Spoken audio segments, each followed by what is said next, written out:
Assassin's Creed, the official game of climbing up shit that really does need to be climbed up, killing an entire army without even getting a scratch on your cowl, and jumping from buildings that are that tall even the game won't let me survive the fall. Now, if you're anything like me, your first introduction to Assassin's Creed would have been through one of these guys. In my case, I got introduced through Edward. And fun fact, the Gaming Lemon actually introduced me to this game in the first place. Oh shit! I think before that I was playing Driver. No, not that one, this one. You know, the one you can't f***ing play anymore. But anyway, since Black Flag, I've ended up playing a shitload of Assassin's Creed games, like Syndicate, and Odyssey, and Black Flag. Okay, yeah, I haven't played that many. But nowadays, I had the ability to video edit, and I'm ridiculously bored. So I've decided to make a video on every major Assassin's Creed title, and if I get to it, I'll do Chronicles. But for now, let's start with my new personal favorite, Assassin's Creed 1. Following the journey of Altair... There is not a chance in hell I'm going to be able to say that right. As he goes from a character who I was going to brush off for the rest of the game, to the absolute legend and personal favorite he is today. So without any further ado, let's get into the story of Altair. Yeah, nah, still no f***ing way. Oh yeah, by the way, before I forget...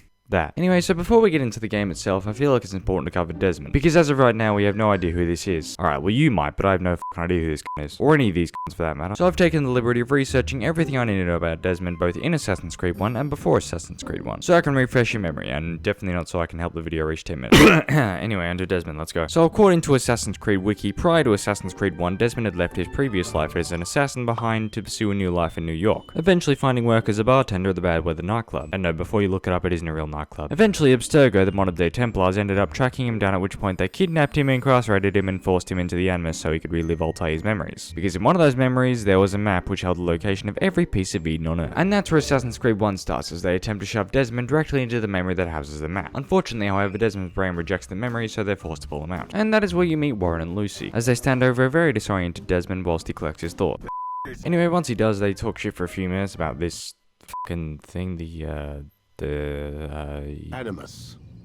It's an animal. Yeah, that. I was going to say that. Anyway, so Warren goes on to say that they need him for something. And as long as he does what they say, he'll be free to go once they have what they need. Bull fucking shit. He's then asked to go back in the Animus. He refuses, but with a quick death threat from Warren, his mind quickly changes and he reluctantly goes back in. And it's here they explain how the Animus works and what they want with him. And to summarize all their points without repeating myself, can you fucking know? Essentially, the Animus allows him to relive his memories as well as his ancestors' memories, aka Altair. And it's Ian Connor. Now, as we know from before, their main goal is to find and retrieve the map that is housed in a certain memory. So in the interest of time, they decide to try and shove you into the memory and hope for the best. But unfortunately, Desmond lacks the confidence to go into his ancestors' memories, so his brain ended up withdrawing and this happened. And so with no other option, they decide to send you into the closest and most stable memory they can find. But before that, we have a tutorial. Holy shit, this is gonna take me a while. I'll be back in a bit. Meet Altair, an egocentric fuckhead. Right, well that's a bit mean, but at the start of the game he's a bit of a How much is a bit, you ask? Well, after he savagely murdered this poor old guy, who by the way had nothing to do with their mission, Kadar, this guy, decides to compliment him for some reason. An excellent kill. Fortune favors your blade. Now I can't tell if he took the fact that he said fortune as an insult, or if he's just so high up his own ass he just had to let him know it was not fortune, skill. Watch a while longer and you might learn something. Don't encourage him! Anyway, needless to say, Altair being a self-centered cunt doesn't exactly bode well for the mission, and it ends up being a failure with Altair being the only survivor, or so he thinks. He returns to the castle to tell Al-Mualim of his failures, and obviously with Altair being one of his best men and failing, it kind of irritates him. I send you, my best man, to complete a mission more important than any that has come before, and you return to me with nothing but apologies and excuses.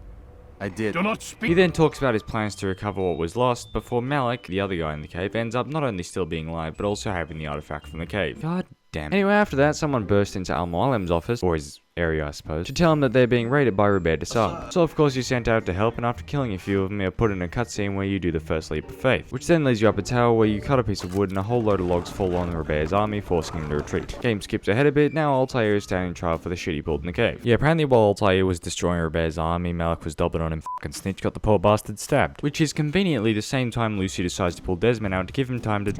Not the idiom I would have used, but okay. Fast forward a little bit, Desmond's legs have been stretched, he's refreshed, and he's ready to go back into the Animus. And Altair is still alive. Alright? Yeah, so as it turns out, the whole thing of him being stabbed was all bullshit made up by this prick. But it ends up doing its job. Altair falls for it. Alive, but I saw you stab me. Felt death's embrace. He then gets probably the biggest demotion in history and ends up having to fetch the prick who opened the gates for Robert's army. By the way, this mission is basically a tutorial for what you'll spend most of the game doing, so... Anyway, you go down the village where you hear two blokes talking about the town basket weaver basically being a courier. Oh, fuck. You also find out that since the attack, he's disappeared. Oh yeah, two of my favorite mission types. So you go to the location and... Wait, that's not him, is it? Didn't even run. What the? Sorry, it just feels really weird not having to chase someone for something in an Assassin's Creed game. I don't know, maybe it's just me. Nonetheless, now we move on to the fun part.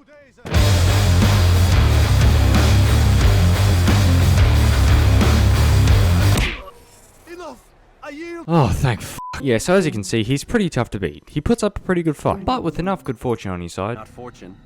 Oh, shut the f*** up. You barely beat him. Well, technically, I barely beat him, but just shut up, Altair. Anyway, eventually he'll yield, and you can take him up to Al-Mualim to decide his fate. Al-Mualim then ends up stabbing him, giving Altair the sword he used. Can you at least clean the f***ing thing? Altair then asks if he passed the test, but as it turns out, that was only the beginning. He then goes on to say that there are 9 more people who he needs killed. 9 men you need to research and murder. And once you murder, you get 1 rank and 1 piece of your gear back. And from there onwards, the prologue ends, and the story begins. But let's go back into the prologue for a second. More specifically, the cave part with Altair. Why is he such a cunt? Well, if we have a look at his wiki page for a second, it tells us that he was raised to be an assassin from birth. He's also the youngest person to ever be given the rank of master. Oh, that makes sense. He had a power trip. Well, I'm glad someone was there to bring him to ground level, even if that meant stabbing him. And so with a stab in the new rank, we meet the new Altair. Now, I'll be honest, most of the reason I like Altair has nothing to do with Assassin's Creed 1. It's more what he does after, like Assassin's Creed 2 and Revelations. But I won't get into that in this video because I don't want to spoil too much for myself before I actually play them. So for now, let's just stick to Assassin's Creed 1. Now, obviously, being the first game in the franchise, it doesn't really have much to it. There's no side missions, unless you consider these side missions. No secret ending, it's just the normal story and the normal ending, which we'll get to in a second. I probably blurred that and I have no fucking clue why. Having said that, the story, especially this part, is very interesting, and let me explain how. So throughout the game, you go around killing the 9 people for Al-Mualim, and it ends up being pretty easy as almost all of them end up creating public spectacles that make them look like ruthless tyrants. Either they're stabbing the shit out of some poor bastard because he argued with them, throwing some poor bastard in the fire because he tried to stop them, or breaking some poor bastard's legs because he tried to escape. Either way, it all happens out in public, and it makes them look like cunts. So obviously, after seeing such a harsh sight, you have no problem whatsoever ending this miserable cunt's life. But then as Altair lies them down, they start talking, and Altair listens. And as he kills more, and more, and more, he starts to realize that there might be more to this mission than the Master is letting on, with some of them even saying that they know him well and implying that his work has a deeper meaning. But then when he asks Al-Mualim about it, he either says that they're lying or that there's a deeper meaning behind what they're doing. And for a while it just keeps going like that. He kills someone, they say something interesting, he asks Al-Mualim about it and leaves with even more questions than before. Until eventually Altair gets sick of his cryptic bullshit. He knows the men are connected in some way and he wants to know how. And he won't kill again unless he gets an answer. And so of course, not wanting the kills to stop when they're so close, Al-Mualim tells him. These men are connected by a blood oath not unlike our own. Who are they? Non nobis, domine non nobis. Templars. And so now, armed with the knowledge of who they are, we kill the last two on the list and get ready to attend a funeral. Bring him forward, that God's justice might be done. Alrighty, let's get this shit started, shall we?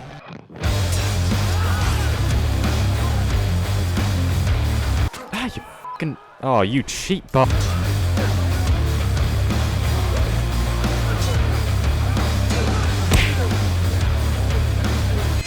Oh shit, that was him? Oh damn, that was easy. Well, actually no, because as it turns out, Robert had already left Jerusalem by the time Altair got to the funeral. But because he knew Altair was going to be there, he decided to put a bit of a surprise under the helmet, known as the one and only Maria Thorpe, aka Altair's future wife. So what is Robert actually doing? Well, according to Maria, he's currently trying to unite Saracens and Crusaders in order to go against the Assassins. But why would they do that? They have no reason to. Well, as it turns out, Altair unknowingly gave them 8, and in doing so made Assassins public enemy number 1. And so with this newfound information, he lets Maria go because she's not his target, and reports back to Malik. Oh yeah, by the way, Malik and Altair are friends now, even though Altair is the reason he's missing an arm. I've just realized I've almost completely left Malik out of the video, but actually this is the perfect time to mention him. Remember the cave section from like 10 minutes ago where Malik lost an arm and a brother? Well, Altair actually ended up apologizing for that. Of course, Malik doesn't end up accepting his apology, but it's not because he doesn't forgive him. In fact, just have a listen. I never told you I was sorry. Too damn proud. You lost your arm because of me. Lost Qadar. You had every right to be angry. I do not accept your apology. I understand. No, you don't. I do not accept your apology because you are not the same man who went with me into Solomon's temple. And so you have nothing to apologize for. Yeah, so in my opinion, Malik's a fucking sick. Anyway, back on topic. So Altair tells Malik everything that happened, even the part about the woman. It was a different time, alright. Malik insists to go back to Monsieur to tell Al-Mualim what happened, but Altair refuses, saying he needs to go to Arsuf to stop Robert. And so after a short exchange, they bid each other farewell, and Altair makes his way to Arsuf.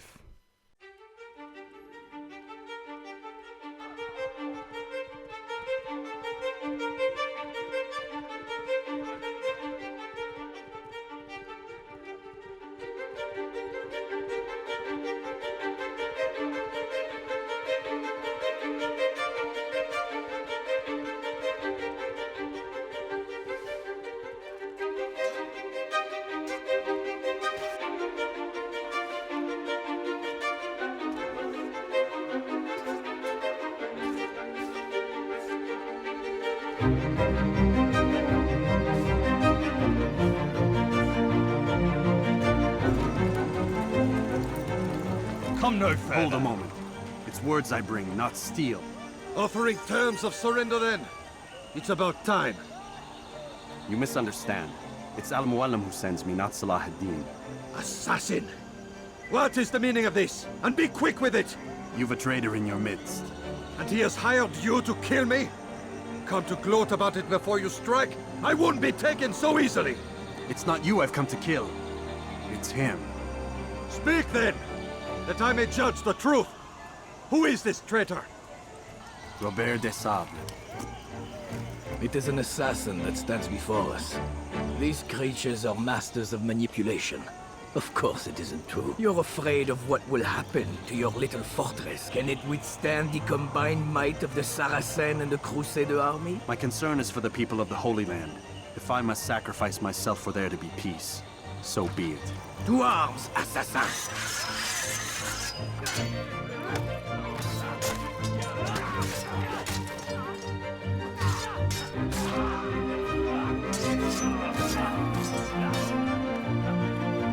The time for games is ended.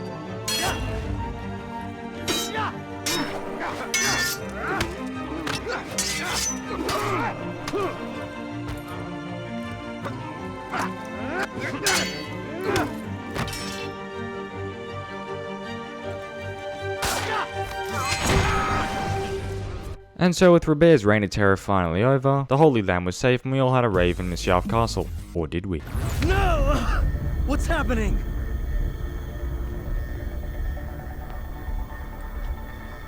So, a student returns. I've never been one to run. Never been one to listen either. Why are you doing this? I found proof Proof of what? that nothing is true and everything is permitted.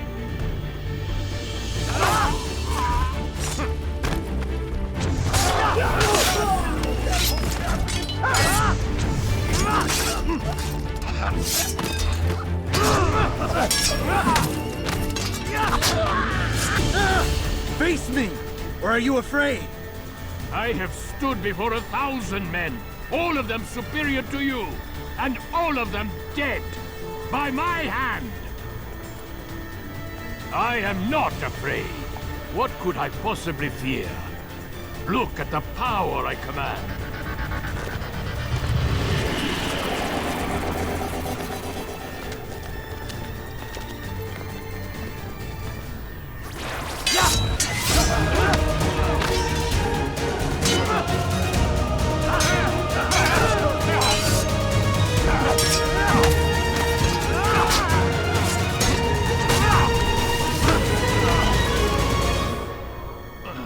Have you any final words?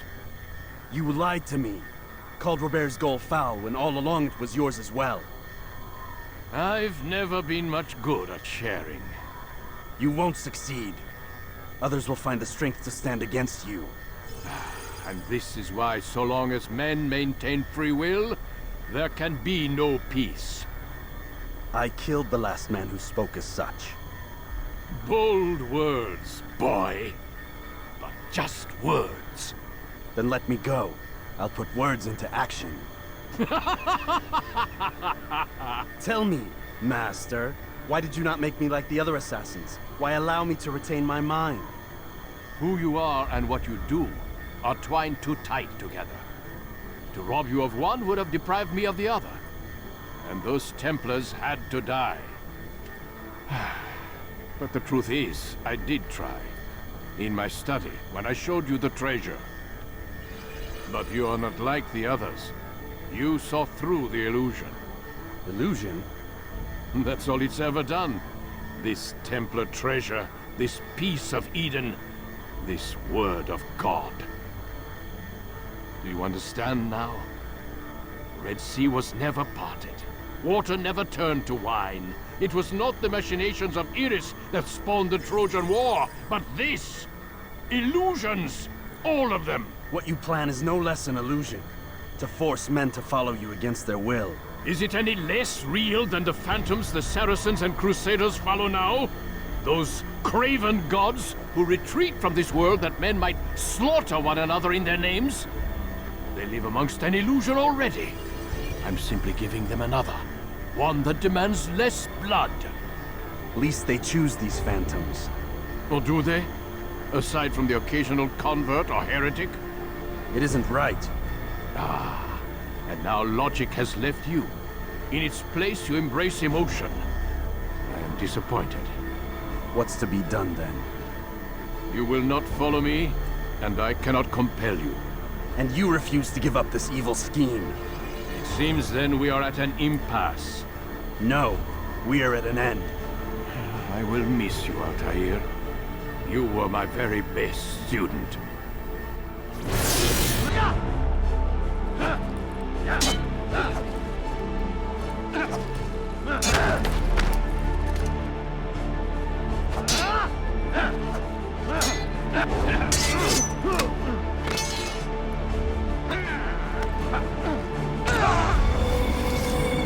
Blind, Altair. Blind is all you've ever been. All you'll ever be.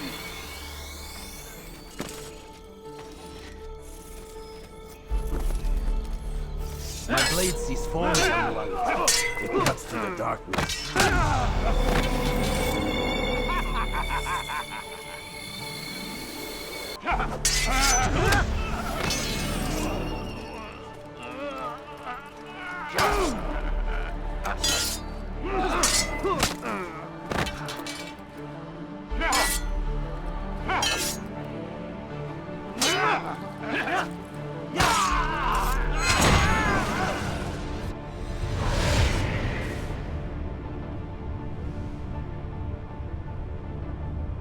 Impossible. The student does not defeat the teacher. الشيء واقع مطلق بل كل ممكن. So it seems. You have won then. Go and claim your prize. You held fire in your hand, old man. It should have been destroyed. Destroy the only thing capable of ending the Crusades and creating true peace? Never. Then I will. We'll see about that. Alright, I'm not good enough to be able to transition from that part with that music. And even if I was, I just want to get this fucking video out. So f it, it was fun while it lasted. So Altair goes to destroy the apple, but can't. Destroy it as you said you would. I can't. Then the apple shows the map, Warren tells Abstergo the locations, and then Abstergo tells him to kill Desmond. Fucking told you wouldn't let him go. Anyway, Lucy ends up defending Desmond, Warren gets pissed, they both leave, and Desmond ends up with Eagle Vision. What the hell is that? I literally just told you. And that is it. Jesus Christ. That is the last time I ever edited a video like this. This video has taken months off my life. This is my 4th attempt. I deleted the first 3. Look, I just wanted to make sure Altair was a big part of the video, because in my eyes, that man is currently the best assassin. Keep in mind, I haven't played the Ezio collection, so that opinion may change very shortly. Anyway, with that being said, I'm going to make a few adjustments to the video, hopefully not delete it in the process, and I'll upload it and pass out playing the Ezio collection. So thanks for watching, leave a like and subscription if you enjoyed, and as always,